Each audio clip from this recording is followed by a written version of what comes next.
The year was 1870, and Nevada's silver rush had reached its fevered peak.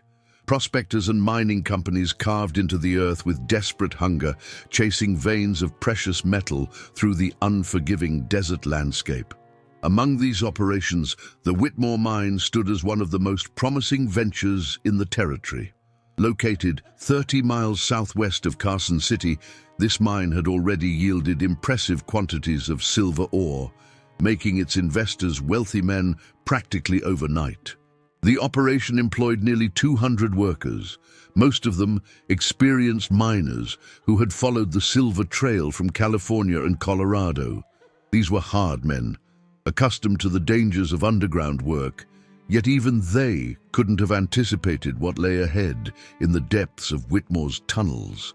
The mine's superintendent, James Cartwright, ran a tight operation with safety protocols that exceeded most standards of the era. Workers descended into the earth each morning with confidence, knowing their equipment was well maintained and their escape routes clearly marked. The main shaft extended 400 feet into the granite bedrock, with multiple lateral tunnels branching out like the roots of some massive underground tree. During the autumn months, production had never been better, and the sound of pickaxes and drilling equipment echoed through the tunnels from dawn until dusk. Little did anyone know that these familiar sounds would soon be joined by something far more unsettling. If you're fascinated by the untold mysteries of the American frontier, make sure to subscribe and hit that notification bell, because today's story will challenge everything you thought you knew about the Nevada mining camps of 1870. October 15th, 1870, started like any other day at the Whitmore mine. The morning shift assembled at the shaft entrance as the desert sun painted the surrounding hills in shades of amber and gold. Foreman Patrick O'Malley conducted his usual head count, noting the presence of his most reliable crew members, the Murphy brothers from Ireland, Swedish immigrant Lars Nordstrom, and a dozen other seasoned miners who had become the backbone of the operation. The men descended into the cool darkness of the main shaft, their oil lamps casting dancing shadows on the rough-hewn walls. The familiar routine of mining life began, the rhythmic striking of metal against stone, the scraping of shovels loading ore carts, and the occasional shout of communication between work teams. What made this particular morning different was subtle at first. Several miners reported hearing what sounded like additional voices echoing through the tunnels, voices that seemed to come from deeper within the mountain than any work crew had ventured. Initially dismissed as acoustic tricks, common occurrences in underground environments where sound can travel in unexpected ways, these phantom voices would soon become impossible to ignore. Thomas Murphy, working the northeastern tunnel extension, paused in his digging to listen more carefully. The voices weren't speaking English, nor any language he could immediately identify. They seemed to carry on conversations, sometimes urgent, sometimes pleading, always emanating from solid rock walls where no human being could possibly exist. When Thomas mentioned this to his brother Sean, he discovered he wasn't alone in his experience. As the days progressed, more miners began reporting similar phenomena. Lars Nordstrom, a practical man not given to flights of fancy, swore he heard Swedish being spoken from within the western wall of Tunnel 7. The voices were distinct enough that he could make out individual words, calls for help, references to cave-ins, and pleas for rescue. What disturbed him most was recognizing some of the voices as belonging to fellow countrymen he had worked with in previous mining operations, men who had died in accidents years earlier at different locations entirely. Word of these strange occurrences spread through the mining camp like wildfire. Some workers dismissed the reports as the product of too much whiskey and too little sleep, while others began to request transfers to surface duties. Superintendent Cartwright found himself facing an unusual problem: how to maintain productivity when his workforce was becoming increasingly unsettled by unexplained phenomena. He ordered a thorough inspection of all tunnels, searching for natural explanations such as underground water sources, gas pockets, or structural issues that might create unusual acoustic effects. The inspection revealed nothing out of the ordinary. Solid granite walls, properly supported tunnels, and no environmental factors that could account for the mysterious voices. The mine's structure was sound, its ventilation adequate, and its safety measures fully intact. Yet the voices persisted, growing more frequent and more distinct with each passing day. Workers began to notice patterns in the phenomena. The voices were most active during the deepest drilling operations, seemed to respond to the sounds of mining equipment, and always appeared to originate from areas where no excavation had taken place. The breakthrough that would change everything came on October 28th, when a routine blast in the main shaft's deepest section exposed something that defied all logical explanation. The explosion, intended to break up a particularly stubborn section of quartz-veined granite, instead revealed a cavity that shouldn't have existed according to any geological survey. This wasn't a natural cave formation, but rather what appeared to be an artificial tunnel system, older than anything in the official mining records. The discovery sent shockwaves through the operation, not just because of its existence, but because of what the miners found within.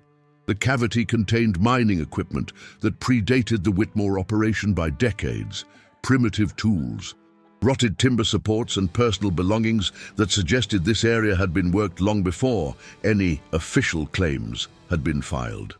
Most disturbing of all were the human remains, partially preserved by the dry, cool conditions of the deep cave system. These weren't ancient Native American burial sites or the remains of some forgotten expedition. Based on the clothing fragments and personal items found alongside the bones, these were miners, European and American prospectors who had apparently been working this location in secret, possibly as early as the 1840s. The implications were staggering. Not only had this rich vein of silver been discovered and worked decades before the official land claims, but an entire mining operation had been buried and forgotten, along with the men who had died working it. The voices that had been haunting the Whitmore miners suddenly took on a chilling new significance. Cartwright immediately ordered a halt to all deep excavation work while he consulted with territorial authorities about the discovery.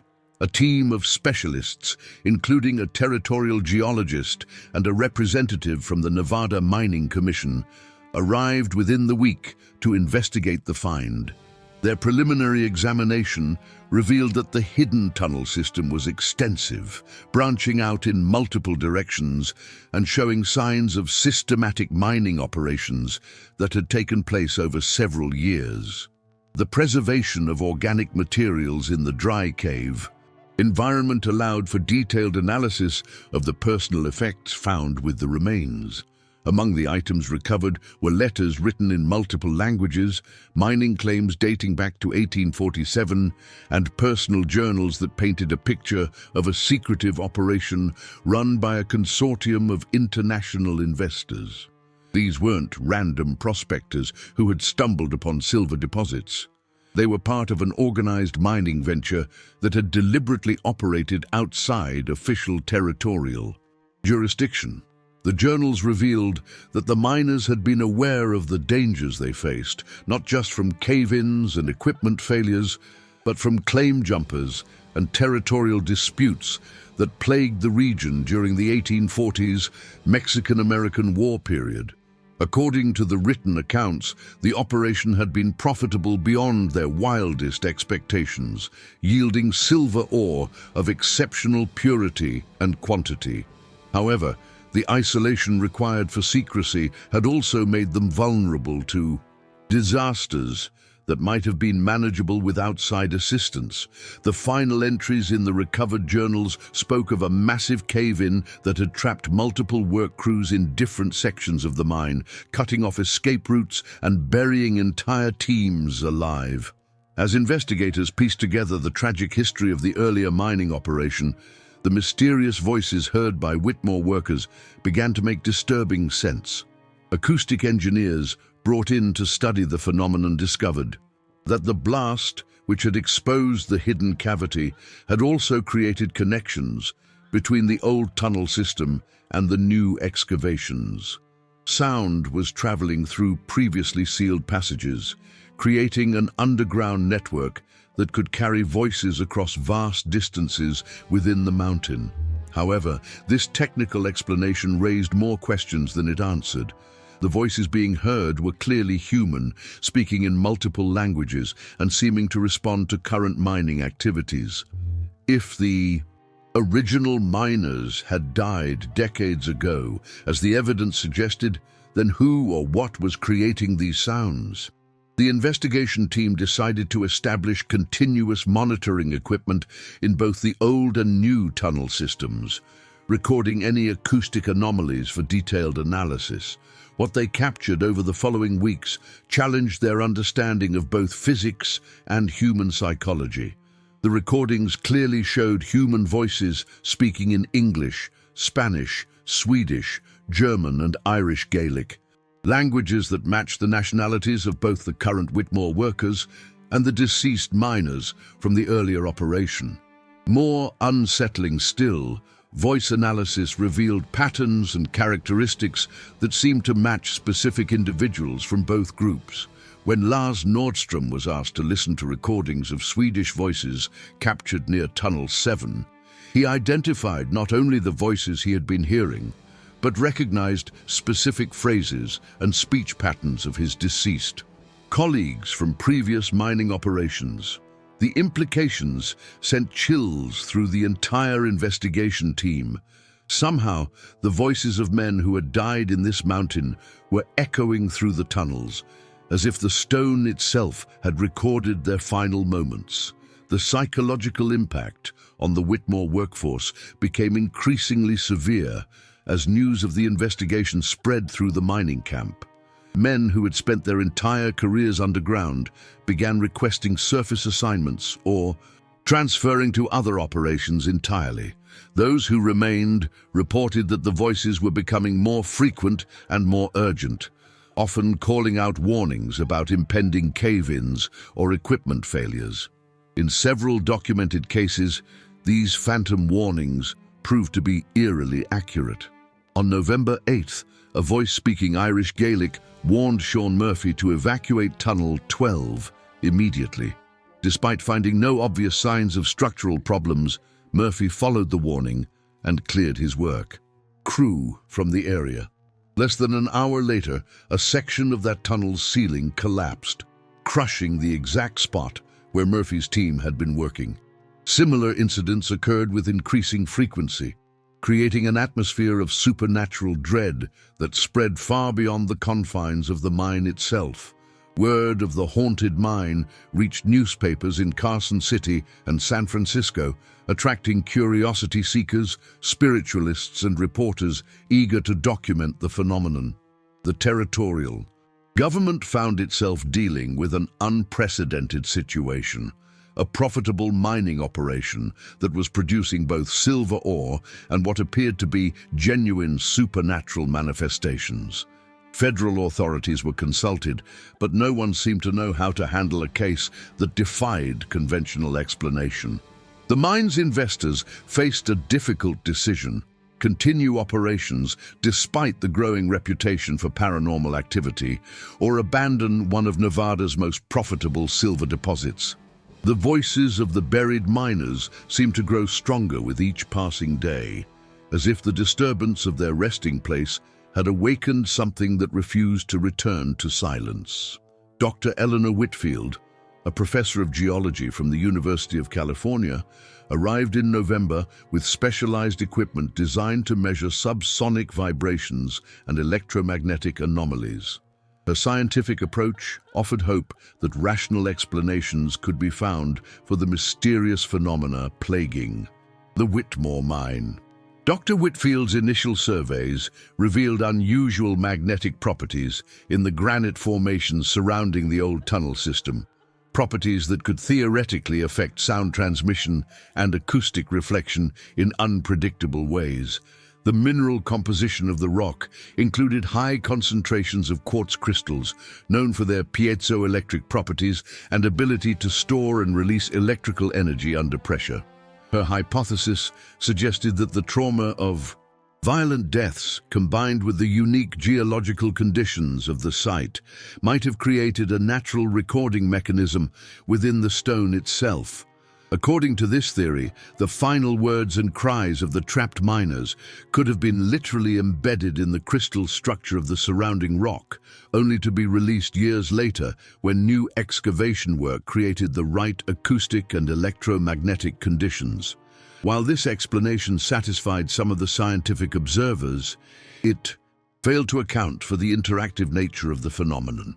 The voices weren't simply playing back historical recordings.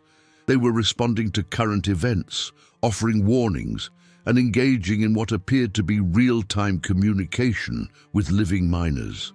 Dr. Whitfield expanded her investigation to include psychological and anthropological factors, consulting with experts in folklore and supernatural belief systems. Her research revealed that similar phenomena had been reported at mining sites throughout the world, particularly in locations where large numbers of workers had died in cave-ins or other underground disasters. The Native American perspective on these events provided another layer of understanding that previous investigators had overlooked. Chief Joseph Winnemucca of the Northern Paiute tribe agreed to visit the site after learning of the strange occurrences.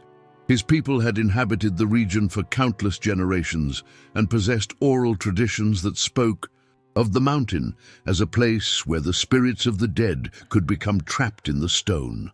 According to Paiute belief, certain geological formations could hold the souls of those who died violently or suddenly, preventing their journey to the afterlife until proper ceremonies were performed to release them.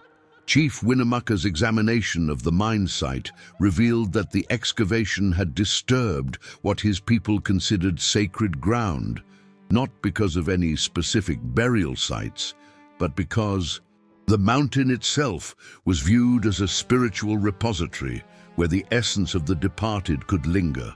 The tribal elders spoke of similar phenomena occurring at other locations where extensive earth moving had taken place, suggesting that the Whitmore mine situation was part of a larger pattern recognized by indigenous peoples but ignored by European settlers. The chief's offer to perform traditional cleansing ceremonies was met with skepticism by some investigators, but desperation was beginning to outweigh scientific skepticism among the mine's management. The workforce had dwindled to fewer than 50 men, and even those remaining were increasingly reluctant to work in the deeper tunnels where the voices were most active. Production had fallen to less than 20% of previous levels, and the mine's profitability was rapidly disappearing despite the rich ore deposits that remained untapped in the lower levels. On December 3, 1870, the most dramatic incident yet occurred when a new work crew, recently arrived from Colorado and unaware of the mine's reputation, encountered the phenomena firsthand. Led by experienced foreman Dutch Vanderberg, this crew had been hired specifically because of their lack of knowledge about the supernatural occurrences. Management hoped that workers without preconceived fears might be less susceptible to psychological influences. The plan backfired spectacularly when Vanderberg's team began reporting voices within hours of starting work in Tunnel 15. What made this incident particularly significant was that the new workers independently described hearing the same voices in the same languages that had been reported by previous crews, despite having no prior knowledge of these details. Vanderberg, a practical Dutch immigrant with no belief in supernatural phenomena, found himself face to face with something that challenged his entire worldview. While examining a promising vein of silver ore near the connection point between old and new tunnel systems, he distinctly heard a voice speaking Dutch, his native language, warning him about unstable rock formations directly above his position. The voice provided specific technical advice about proper support beam placement and urged immediate evacuation of 3 crew members working in what the phantom voice described as a death trap. Vandenberg's initial reaction was to dismiss the experience as imagination or exhaustion, but the technical accuracy of the advice given by the disembodied voice convinced him to take precautionary measures. His decision to follow the ghostly guidance saved the lives of his entire crew when a massive section of ceiling collapsed exactly where and when the voice had predicted, crushing thousands of pounds of granite into the space they had just vacated. The Vandenberg incident marked a turning point in how the phenomena were perceived and documented. For the first time, a completely skeptical witness, with technical expertise, had not only heard the voices, but had received accurate, life-saving information that no living person could have provided. Word of this development reached federal authorities in Washington, D.C., where it captured the attention of officials who were grappling with the challenges of governing territories, where scientific understanding often collided with unexplained frontier phenomena. A federal commission was established to investigate the Whitmore mine case, bringing together experts in geology, psychology, acoustics, and even early practitioners of what would later be called paranormal research. The commission's preliminary report, filed in January 1871, acknowledged that conventional scientific methods had failed to provide adequate explanations for the documented phenomena. The report recommended continued operation of the mine under strict safety protocols, with mandatory monitoring of all acoustic anomalies and detailed documentation of any supernatural encounters. This official recognition of the paranormal elements represented an unprecedented acknowledgement by federal authorities that some frontier phenomena transcended current scientific understanding. The mining company, encouraged by this governmental support and desperate to recoup their significant investments, agreed to continue operations under the new protocols. However, finding workers willing to descend into the depths of a federally recognized haunted mine proved to be an ongoing challenge that would test the limits of both human courage and economic necessity. As winter settled over the Nevada desert, the Whitmore mine entered a new phase of its troubled existence. The remaining workers, now numbering fewer than 30, developed an unusual relationship with the phantom voices that had terrorized their predecessors. Rather than fleeing in fear, these hardened miners began to view the supernatural warnings as an additional safety measure. Ghostly supervisors who could detect dangers that human senses might miss. A complex protocol emerged whereby work crews would pause their activities whenever voices were heard, carefully analyzing the warnings before proceeding with their tasks. This collaboration between the living and the dead proved remarkably effective at preventing accidents, though it came at the cost of significantly reduced productivity and an atmosphere of constant tension. The voices themselves seemed to respond to this acceptance, becoming less aggressive and more cooperative in their communications. Miners reported that the phantom voices would now answer direct questions about ore quality, structural integrity, and optimal excavation techniques. Lars Nordstrom discovered that he could hold extended conversations in Swedish with voices that claimed to be miners from his homeland who had died in various mining accidents across the American West.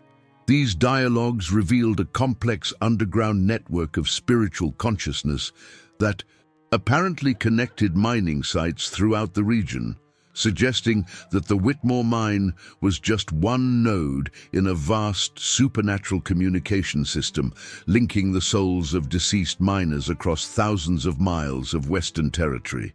The implications were staggering. If the phenomenon was occurring on such a scale, it meant that the spirits of countless miners who had died in the pursuit of precious metals were somehow connected in an afterlife community dedicated to protecting their living successors. Dr. Whitfield's expanded research into similar phenomena at other mining sites confirmed the existence of what she termed acoustic hauntings at locations throughout California, Colorado, and Montana. Her correspondence with mining superintendents across the West revealed a pattern of supernatural occurrences that had been largely suppressed or ignored due to fears about economic impact and workforce retention. The Whitmore mine case had become unique not because the phenomena were occurring, but because they were being officially documented and studied rather than covered up. This revelation led to the establishment of the Western Mining Supernatural Incidents Registry, a confidential database where mining companies could report unexplained phenomena without fear of public ridicule or economic repercussions. The registry's findings painted a picture of the American mining frontier that differed dramatically from popular perception. Instead of being a purely materialistic pursuit of wealth, mining had become an inadvertent exploration of spiritual realms where the boundary between life and death was constantly challenged by the violent realities of underground work. The psychological profiles of miners who successfully adapted to working alongside supernatural phenomena revealed common characteristics: practical problem-solving skills, strong religious or spiritual beliefs, and an acceptance of mystery as a normal part of frontier life. These men developed what researchers would later recognize as an early form of paranormal cooperation, treating ghostly voices as consultants rather than threats. The success of this approach at the Whitmore mine began to attract attention from other troubled operations where traditional methods had failed to address similar supernatural disruptions. The spring of 1871 brought renewed interest in the Whitmore mine from investors who saw potential profit in the unique relationship that had developed between workers and supernatural advisors. A consortium of San Francisco businessmen proposed expanding the operation specifically to take advantage of the phantom voice's apparent ability to locate high-quality ore deposits and predict geological hazards. This revolutionary approach to mining, using supernatural consultation as a business tool, represented a complete reversal from the previous year's panic and abandonment. New workers were recruited not despite the ghostly phenomena, but because of their willingness to work with supernatural guidance. The selection process included interviews designed to identify individuals who could maintain psychological stability while communicating with disembodied voices, creating what was probably the first job screening for paranormal compatibility in American industrial history. The reconstituted workforce included spiritualists, former soldiers who had witnessed unexplained battlefield phenomena, and experienced miners from other haunted sites who had developed techniques for supernatural collaboration. Production at the Whitmore mine began to recover as these specialized workers implemented mining strategies based on ghostly advice, often achieving efficiency levels that exceeded conventional operations. The phantom voices proved to be remarkably accurate in their assessments of ore quality and geological stability, leading to higher yields and significantly reduced accident rates compared to traditional mining methods. This success attracted scientific observers from universities and research institutions who saw an opportunity to study human supernatural cooperation in a controlled industrial environment. The Whitmore mine was becoming more than just a mining operation. It was evolving into an experimental laboratory for exploring the practical applications of paranormal phenomena. As summer approached, the mine's reputation began to shift from cursed to blessed among certain circles of the mining community. Stories spread about the supernatural advisors who never slept, never missed details, and possessed an intimate knowledge of underground geology that surpassed human expertise. Miners who had initially feared the voices now competed for assignments in the deepest tunnels where supernatural guidance was most active and reliable. The phantom voices had evolved from terrorizing presences into valued team members who contributed technical expertise and safety monitoring that no living supervisor could match. This transformation didn't occur without ongoing challenges and mysteries that continued to puzzle investigators. The voices retained their individual personalities and seemed to form preferences for specific living workers, creating complex relationships that sometimes involved personal advice, emotional support, and even entertainment during long underground shifts. Some miners reported that their ghostly advisors would sing traditional work songs, share stories from their past lives, and provide companionship that made the isolation of deep mining more bearable. The emotional bonds that developed between living and dead workers created a unique workplace dynamic that defied conventional understanding of both labor relations and spiritual phenomena. Dr. Whitfield documented cases where phantom voices had warned miners about personal dangers unrelated to mining work, family emergencies, financial troubles, and health issues that required attention. The supernatural advisors seemed to possess knowledge that extended far beyond their immediate underground environment, suggesting access to information networks that transcended normal physical limitations. These expanded capabilities raised new questions about the nature of consciousness after death and the extent to which deceased individuals could continue to interact with and influence the world of the living. The success of the Whitmore Mine's supernatural collaboration program attracted attention from religious leaders who sought to understand the theological implications of sustained communication between living and dead individuals. A delegation of ministers, priests, and rabbis visited the site in July 1871, conducting interviews with both workers and phantom voices to assess the spiritual dimensions of the phenomenon. Their findings challenged traditional religious teachings about the afterlife, suggesting that consciousness could persist after death in forms that maintained personality, memory, and the ability to interact with physical reality. The religious investigators were particularly intrigued by the apparent moral character of the phantom advisors, who consistently provided guidance aimed at protecting human life and preventing suffering. This benevolent behavior seemed to contradict religious warnings about communicating with spirits of the dead, leading to theological debates about the nature of souls and the possibility of beneficial supernatural intervention in human affairs. Some religious leaders concluded that the Whitmore Mine phenomena represented a form of divine providence, where the souls of deceased miners had been allowed to continue their earthly work as guardians and protectors of their living successors. Others maintained that any communication with the dead was inherently dangerous, regardless of apparent beneficial outcomes. These religious divisions reflected broader cultural tensions about spirituality, science, and the supernatural that were emerging as frontier America grappled with phenomena that traditional institutions were unprepared to address. The miners themselves largely ignored these theological debates, focusing instead on the practical benefits of their supernatural partnerships and the improved safety and productivity that resulted from ghostly guidance. By autumn of 1871, the Whitmore Mine had achieved something unprecedented in American industrial history: a fully integrated workforce of living and dead employees operating in successful cooperation.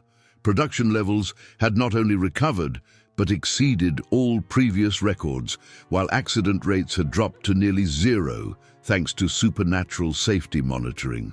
The mine's success attracted delegations from mining operations across the Western Territories, eager to learn techniques for establishing their own supernatural consultation programs. However, attempts to replicate the Whitmore model at other sites met with mixed results, suggesting that the phenomena were influenced by unique geological, historical, and psychological factors that couldn't be easily duplicated. Some locations reported increased supernatural activity following implementation of Whitmore protocols, while others experienced no change or even hostile reactions from resident spirits who seemed unwilling to engage in cooperative relationships. Dr. Whitfield's analysis indicated that successful human-spirit collaboration required specific conditions: a history of mining, deaths at the site, geological formations conducive to acoustic phenomena, and living workers who possessed both technical competence and spiritual openness. The absence of any of these factors could prevent the establishment of productive supernatural partnerships, explaining why the Whitmore mine remained unique despite numerous attempts at replication. This exclusivity only enhanced the mine's reputation and value, as investors recognized that they possessed something that couldn't be duplicated or competed against through conventional business methods. The phantom voices had become a proprietary resource more valuable than the silver ore itself, providing competitive advantages that transformed mining from a purely physical endeavor into a metaphysical enterprise that bridged the worlds of the living and the dead. As 1871 drew to a close, the Whitmore mine faced new challenges related to its success and notoriety. Government officials in Washington began expressing concerns about the precedent being set by officially recognizing and utilizing supernatural phenomena in commercial operations. Federal regulators worried that acceptance of paranormal business practices could undermine scientific rationalism and encourage fraudulent claims at other industrial sites.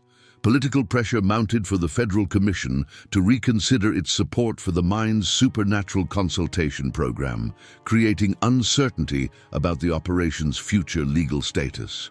The mining company found itself defending not only its business practices, but also the rights of its deceased employees to continue their work beyond physical death.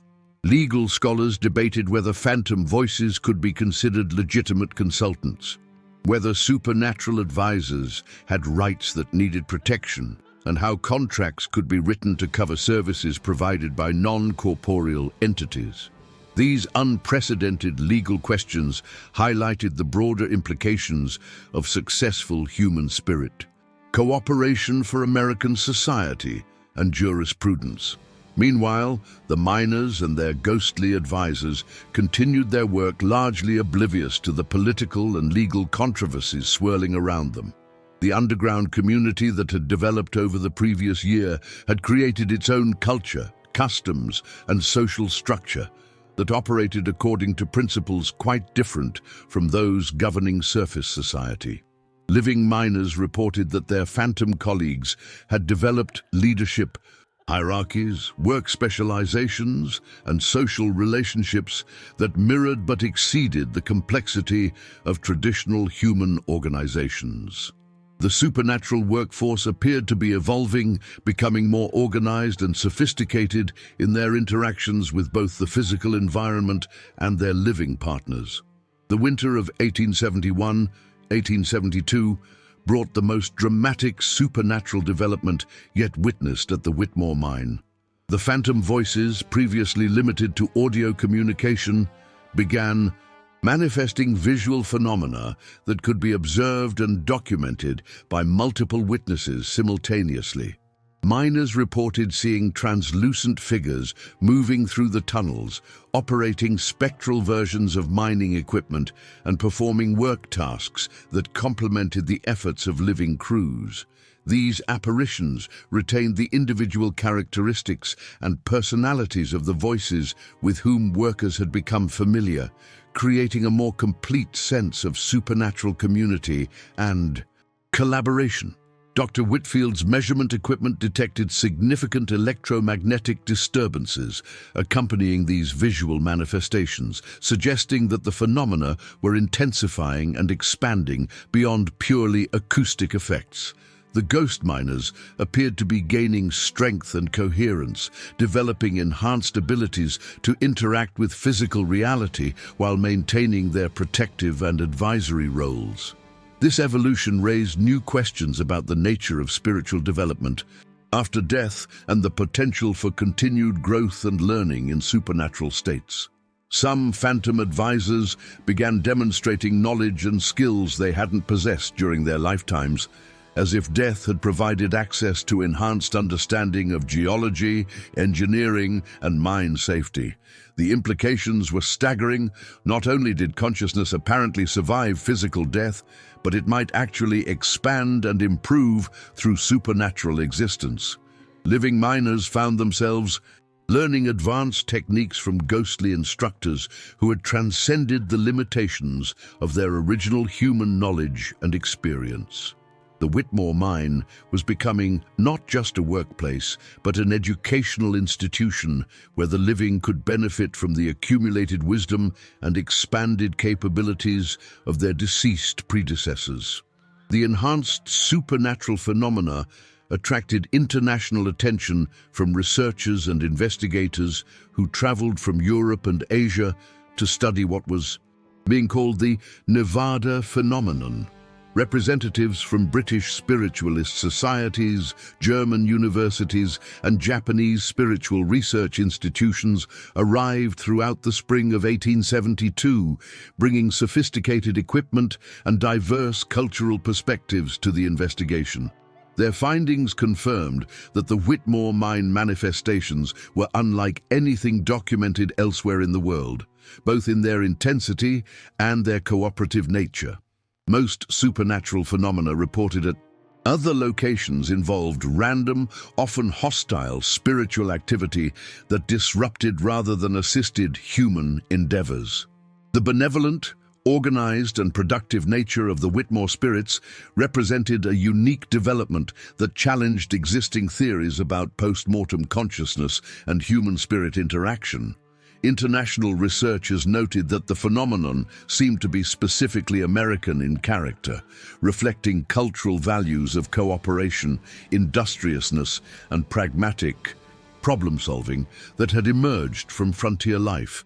The ghost miners exhibited the same work ethic, technical innovation, and collaborative spirit that characterized their living counterparts, suggesting that supernatural existence could be shaped by cultural and social influences, just as human life was. This discovery had profound implications for understanding both the nature of consciousness and the role of cultural environment in shaping spiritual development. The Whitmore mine was no longer just a mining operation or a supernatural phenomenon. It had become a window into the fundamental questions of human existence, consciousness, and the possibility of continued growth and purpose beyond physical death. As the summer of 1872 progressed, the relationship between living and phantom miners evolved into something approaching genuine partnership, with both groups contributing their unique strengths to achieve common goals. The ghost workers' ability to perceive geological formations through solid rock, combined with their immunity to physical dangers like cave-ins and toxic gases, made them ideal scouts and surveyors for hazardous areas. Living miners provided the physical capability to implement the strategic plans developed by their supernatural colleagues, creating a division of labor that maximized the advantages of both human and spiritual existence. This cooperation had produced mining techniques and safety protocols that far exceeded anything achieved through conventional methods, establishing the Whitmore mine as the most efficient and safest operation in the Western Territories. The success of this human-spirit partnership began to influence thinking about death, consciousness, and the potential for continued purpose and productivity in afterlife states. Religious leaders who had initially opposed communication with the dead found themselves reconsidering traditional teachings in light of the obviously beneficial outcomes being achieved. Through supernatural cooperation, the phantom miners' consistent demonstration of moral character, protective instincts, and commitment to the welfare of their living colleagues challenged assumptions about the dangers of spiritual communication.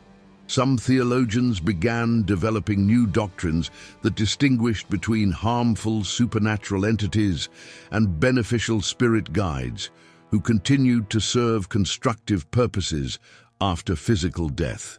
These evolving religious perspectives reflected broader cultural changes as American society grappled with frontier phenomena that defied traditional European beliefs and institutions.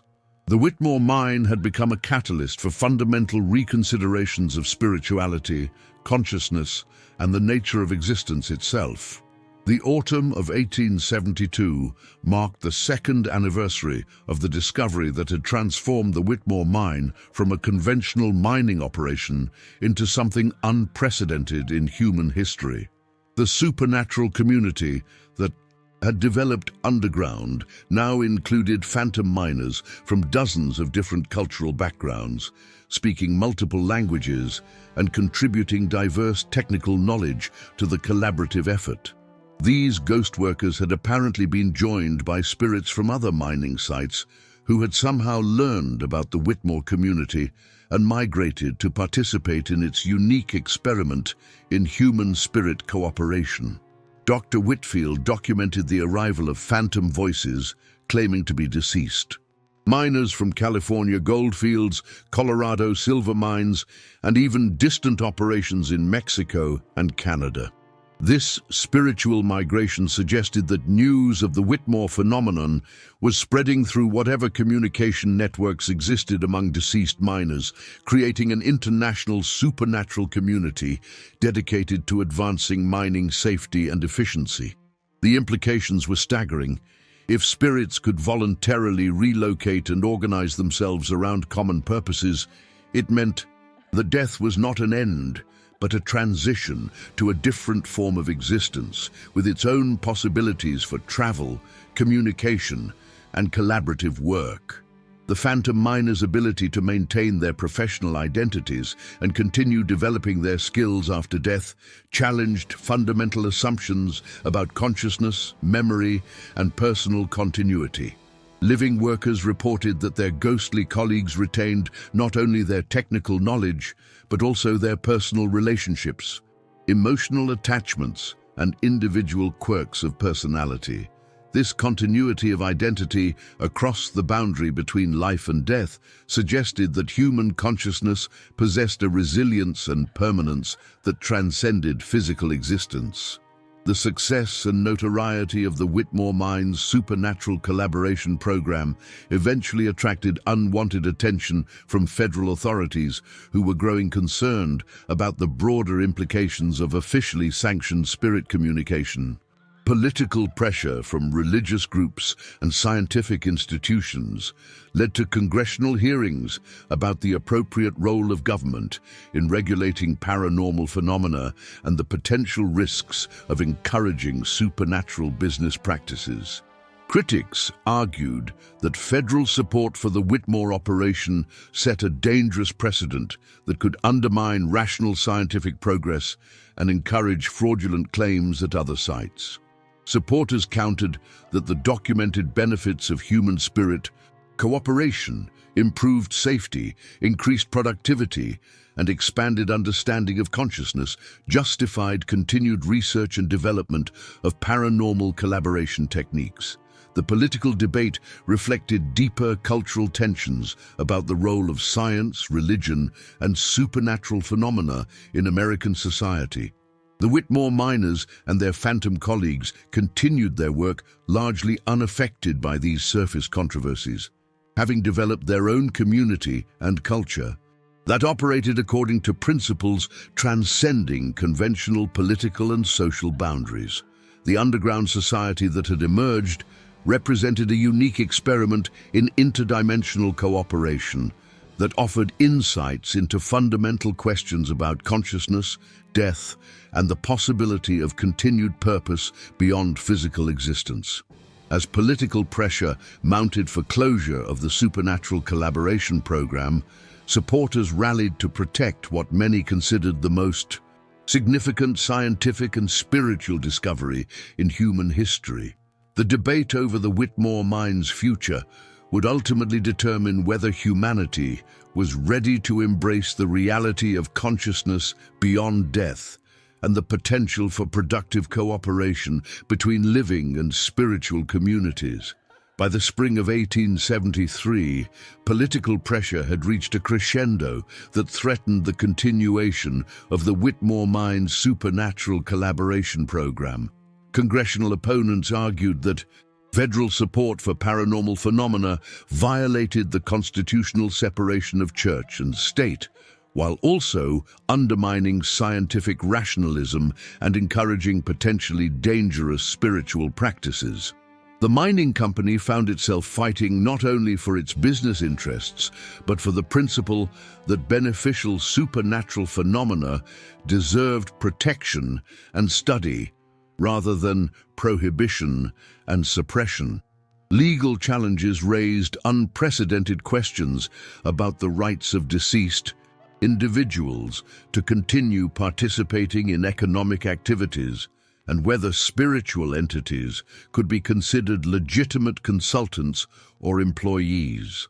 These cases established new precedents in American jurisprudence regarding the legal status of paranormal phenomena and the extent to which government could regulate supernatural activities.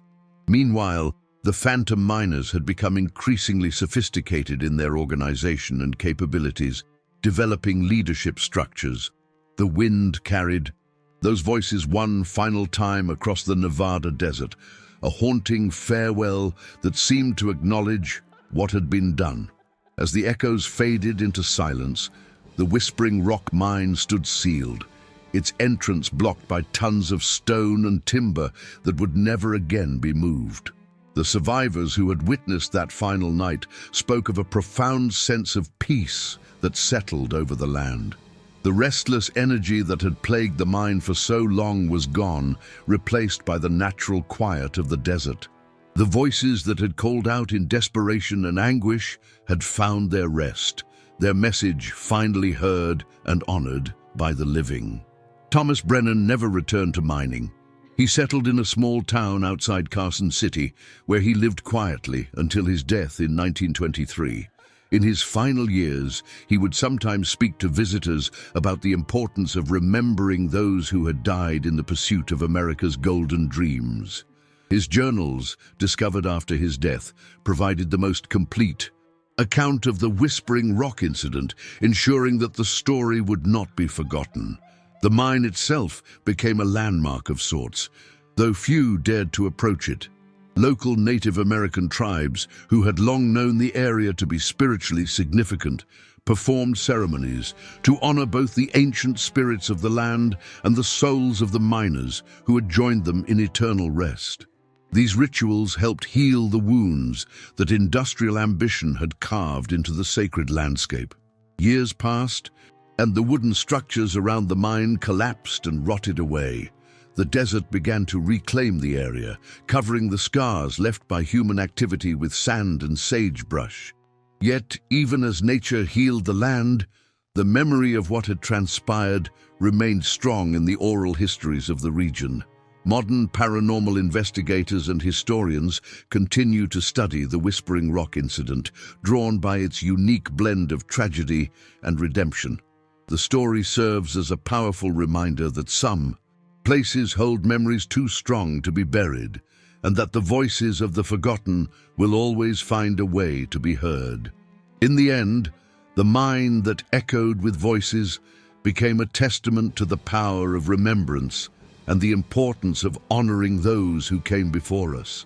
Their voices may have fallen silent, but their story lives on, a haunting reminder of the human cost of America's golden age and the eternal truth that some echoes never truly fade.